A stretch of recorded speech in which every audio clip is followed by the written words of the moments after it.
Mohon perhatiannya semuanya. Tolong perhatikan dengan baik supaya apa yang disampaikan oleh Pak Chandra bisa dipahami dengan baik. Silakan kalian buka halaman 41. Jadi materi hari ini kita sudah masuk ke bab 3. Untuk judulnya ya kita mempelajari tentang jenis surat. Untuk jenis surat itu kan ada dua. Yang pertama ada surat resmi, yang kedua ada surat resmi.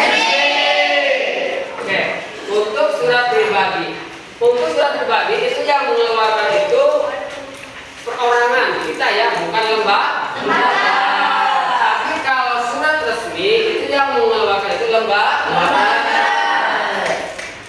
Karena dengan surat kita bisa berkomunikasi ya secara tulisan. Oke, lanjut.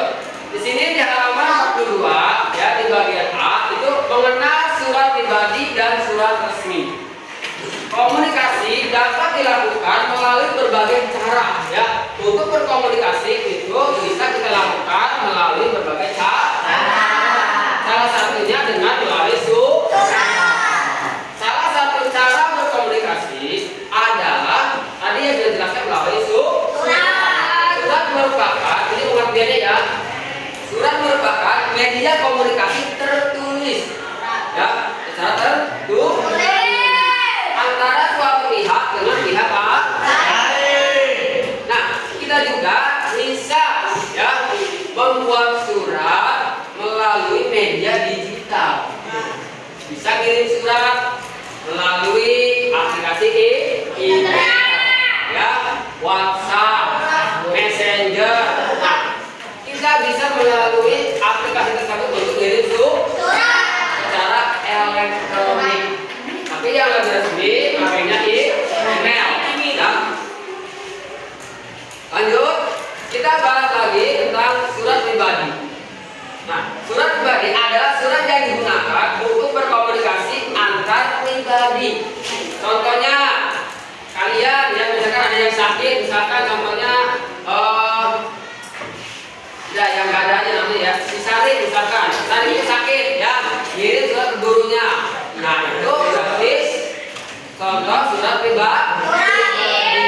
Kalau surat resmi yang membuatnya itu lembaga, contoh lembaga sekolahan, lembaga pemerintahan, ya kan, terus lembaga kesehatan dan lembaga-lembaga yang lainnya itu ya membuat surat resmi. Ya. Oke, untuk surat pribadi mempunyai ciri-ciri. Yang pertama, surat pribadi tidak dilengkapi kop surat. Yang namanya surat pribadi tidak ada kop surat, ya. Maupun nomor surat berbeda dengan surat resmi. Kalau surat resmi itu ada kop surat dan nomor suratnya. Yang kedua, yang namanya surat pribadi itu ciri-ciri yang keduanya itu ya, yang keduanya adalah salah membuka ataupun penutup sangat bervariasi dan lebih bersifat santai. Itu contoh dari surat pribadi. Ketiga, bahasa yang digunakan bukan bahasa baku melainkan bahasa non-formal ya, sesuai keinginan dan kebiasaan penulis surat ya. Yang keempat, isi surat bersifat pribadi atau personal. Arti personal itu artinya berorangan. Yang terakhir, yang kelima, format surat bebas, bukan berarti seenak sendiri ya.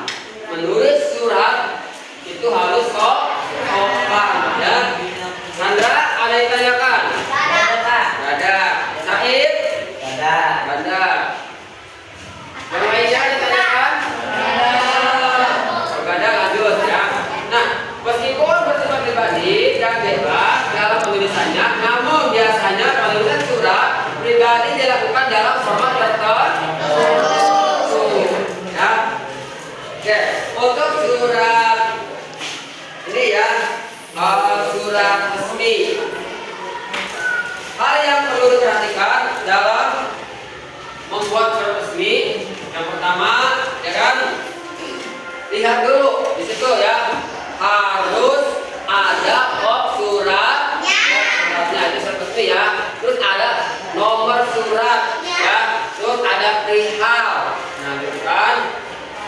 Terus ada lampiran, nah itu ya. Dan juga untuk supaya terlihat lebih resmi harus ada stempel, ada capnya ya, tandanya berarti itu surat sudah divalidasi. Siapa ya?